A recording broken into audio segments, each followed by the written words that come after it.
Estamos começando mais um mês e aquela rotina, né, de todos os meses aí recomeça, né? Pagar boleto, ir ao mercado, abastecer o carro e muitas vezes temos a sensação aí, né, de que não vamos dar conta de pagar tudo. Pois bem, esse desespero aí muitas vezes pode ser um reflexo, né, da nossa falta de planejamento das finanças da nossa casa. E esse é o nosso assunto hoje com o Thiago Fabres, ele que é coordenador do Observatório de Desenvolvimento Socioeconômico e Inovação da Unesc, ele que vai trazer algumas dicas aí para a gente conseguir desenvolver aí a nossa saúde financeira e não tá passando aí por esses perrengues. Bom dia, Thiago, tudo bem? Seja muito bem-vindo aqui ao Cotidiano. Bom dia, Daiane, bom dia a todos os ouvintes aí da Cidade em Dia, em especial ao programa Cotidiano. Prazer estar conversando mais uma vez com vocês. Imagina, a satisfação é nossa, Thiago, obrigada pela sua disponibilidade mais uma vez.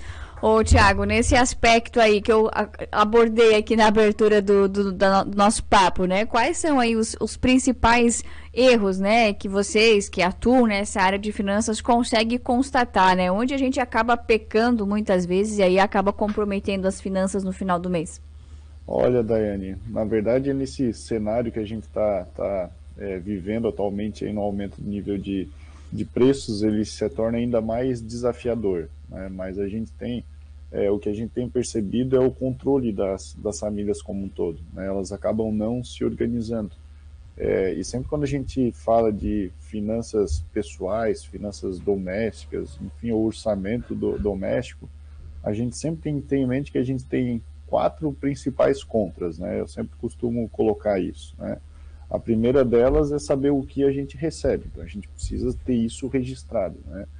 Então, qual é o recebimento da família como um todo, né? Se eu moro sozinho, eu preciso saber do meu recebimento. Se eu tenho uma família com esposa, o marido e eventualmente filhos, a gente tem que saber qual é a arrecadação. Então, essa é uma das primeiras contas que a gente precisa ter, né? Porque depois a gente precisa alocar as outras 3 contas olhando para essa principal, né? As outras 2, elas estão relacionadas à parte das despesas, né? O que sai, as saídas que acabam saindo, né?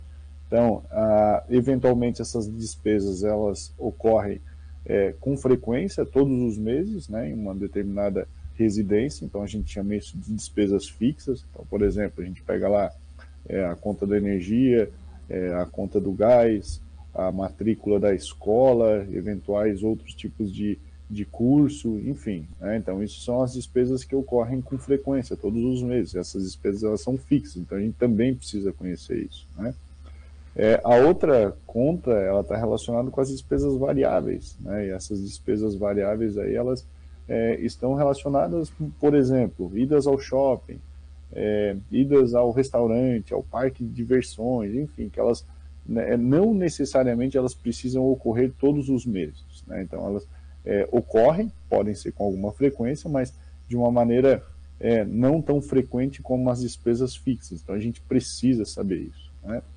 E uma quarta conta, que ela existe caso as receitas superem essas outras 2 contas, as despesas, né? Que seriam as contas, a conta que a gente chama de investimento, né? Então, a gente precisa também pensar e criar uma renda passiva, né? Então, desde que a gente consiga realizar algum tipo de poupança, que essas receitas superem essas despesas, a gente precisa também pensar em contas de investimento, né, para que o dinheiro, aí bem no bom português, porque o dinheiro ele acabe gerando uma renda passiva para o investidor. Então, basicamente, são essas 4 questões, né, que a gente precisa levar em consideração quando a gente trabalha aí com a parte de finanças pessoais como um todo. Então, basicamente seria isso, Daiane, aí para ajudar aí o ouvinte no que diz respeito a essa parte de finanças pessoais. Ô, Thiago, é um processo fácil? Porque eu te pergunto isso, porque fazendo uma analogia com o nosso hábito, por exemplo, de dirigir, a gente sempre fala muito assim, depois que tu pega aqueles hábitos, alguns vícios, eles são difíceis de serem deixados de lado. Isso, eu imagino que isso também deve acontecer muito nesse aspecto de sair gastando, de não ter esse planejamento, né? Isso, como eu falei antes, né? Precisa virar um hábito, né? O principal desafio é o controle das pessoas. As pessoas acabam muitas vezes não controlando, né? Então recebem, saem gastando, muitas vezes assumem dívidas com uma parcela que acham que cabe no orçamento.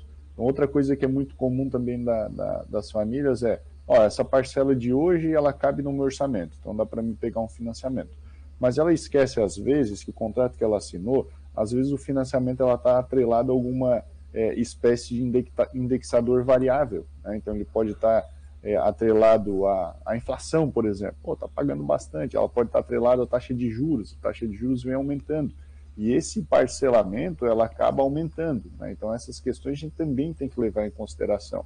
Agora, o desafio maior é que esse controle, Daiane, como tu colocou, é que ela vire rotina, né? Como a gente sai de casa para o trabalho, no carro, que a gente vire rotina e a gente se acostume a fazer isso. Tem várias maneiras de se fazer isso, né? Desde do papelzinho com a caneta, né? Desde as planilhas eletrônicas que existem, enfim, então a gente pode fazer esse controle de diversas formas, né? Então a gente tem que tomar cuidado muito do que a gente está vivendo no momento, né? Mas prospectar também o futuro e tomar cuidado com eventualmente dívidas aí que a gente assuma aí no curto e médio prazo, porque elas podem variar. Então esse é o principal desafio aí da parte das finanças pessoais, para a gente não perder o controle orçamentário, né, Daiane? A gente sabe que o controle orçamentário, quando ele sai do controle, para a gente conseguir equilibrar ele, ele é bem mais difícil, assim, ele exige uma energia aí da própria pessoa e da família como um todo, para que a gente consiga colocar as contas em dias.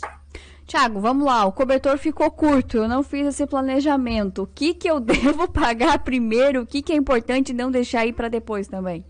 Olha, primeiro se eventuais, por exemplo, tem dívidas relacionadas aí a cartões de crédito, cheque especial, aqueles que consomem uma parcela maior do teu financiamento do teu capital em virtude de juros, né? Então a gente precisa se preocupar com essas contas, né? Então, deixei o cartão de crédito atrasar. Se eu preciso ir lá estancar isso, renegociar com a instituição credora, porque os juros eles são maiores e a gente tem uma tendência ainda ascendente de aumento da taxa de juros na economia como um todo, né? Então a gente precisa estancar esses problemas, né?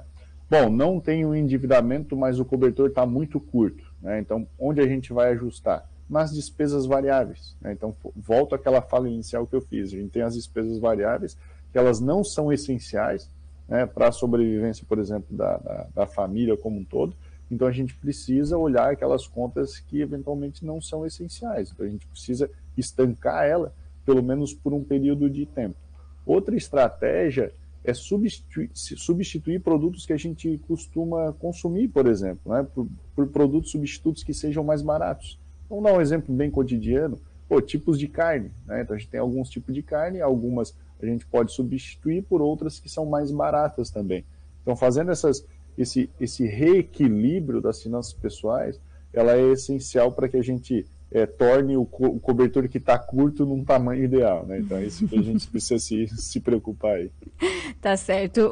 Tiago, só para a gente fechar, tem uma pergunta aqui da audiência.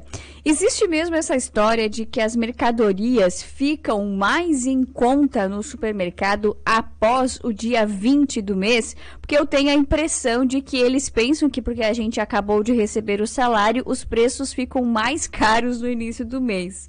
É isso? Não, o que a gente tem, né? Os preços na economia como um todo, eles reagem pela própria oferta e demanda, né? Se a gente tem, é uma lei básica, né? O princípio da economia, ela passa aí pela oferta e demanda.